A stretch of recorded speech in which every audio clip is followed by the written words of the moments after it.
Gente, chegamos agora às 4h52. Reportagem da Folha de São Paulo, publicada agora há pouco, havia mostrado que Lula lança uma carta prometendo política fiscal responsável.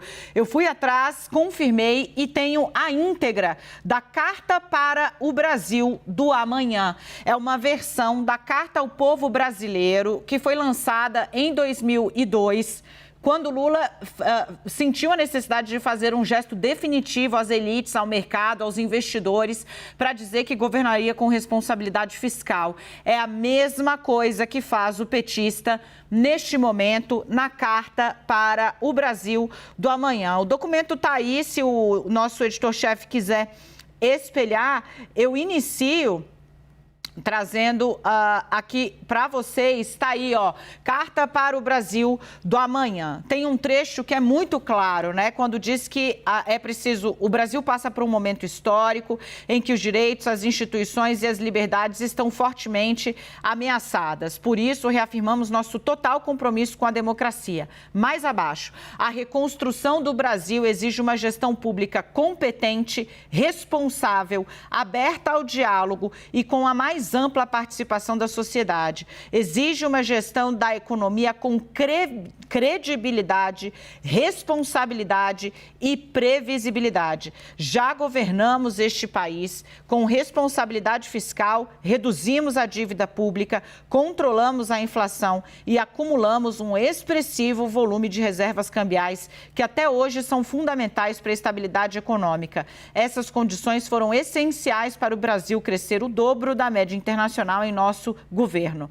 A política fiscal responsável deve seguir regras claras e realistas, com compromissos plurianuais compatíveis com o enfrentamento da emergência social que vivemos e com a necessidade de reativar o investimento público e privado para arrancar o país da estagnação.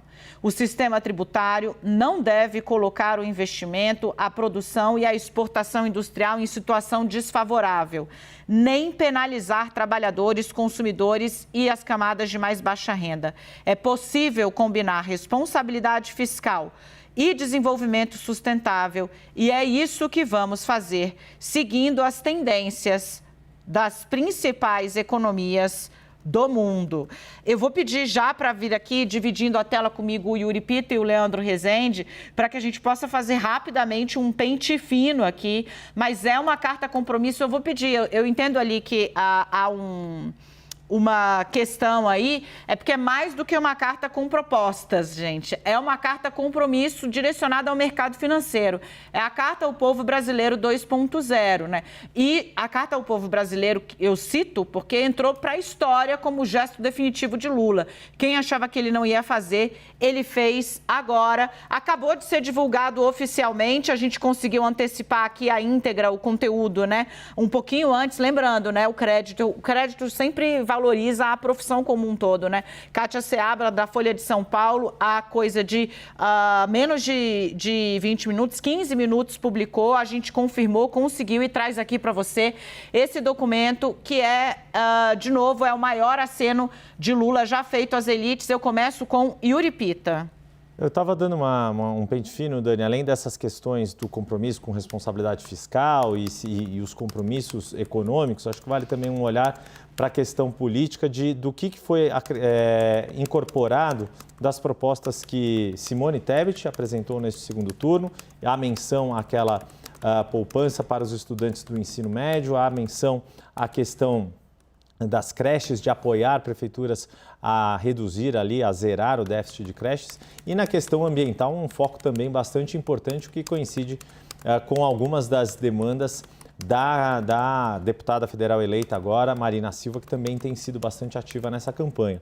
Mas para esse olhar econômico, além das questões macro e fiscal, que há uma reiteração desse compromisso a partir do que foram os 2 mandatos de Lula, também há um gesto para os empreendedores, ao falar ali como é que era o nome aqui? Desculpa, eu mudei a janela aqui, acho que Empreenda Brasil, se não me engano, ou Empreenda Mais, que é também uma Empreende Brasil, que é aquela proposta de dar crédito, empréstimo a juros baixos para micro e pequenas empresas, um público ali que também algumas pessoas veem como dificuldade eleitoral para o PT, aquele público que tem renda de 2 a 5 salários mínimos, muitos deles autônomos, que estariam mais propensos a votar no presidente Jair Bolsonaro.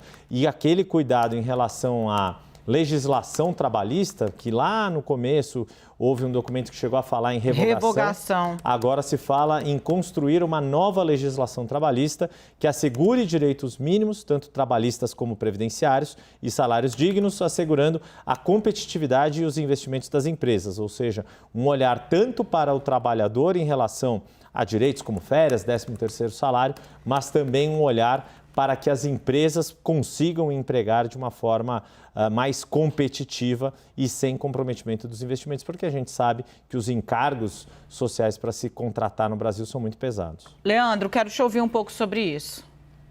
Dani, acho que o grande destaque é esse, né? O Lula incorporando, dentro dessa seara política, né, que acho que posso falar melhor, o Lula incorporando, pelo que eu consegui olhar aqui e mapear, das 5 propostas que a senadora Simone Tebet fez para o Lula, para ele incorporar no seu plano de governo, consegui, numa olhada rápida aqui, mapear 2, né? Zerar as filas da saúde e criar mecanismos para poder equiparar o salário dos homens e das mulheres. O Lula reuniu ali algumas propostas que ele já tinha feito na campanha, nessa parte de direitos humanos e cidadania, por exemplo, com essa promessa de recriar o Ministério da Mulher e o Ministério da Igualdade Racial.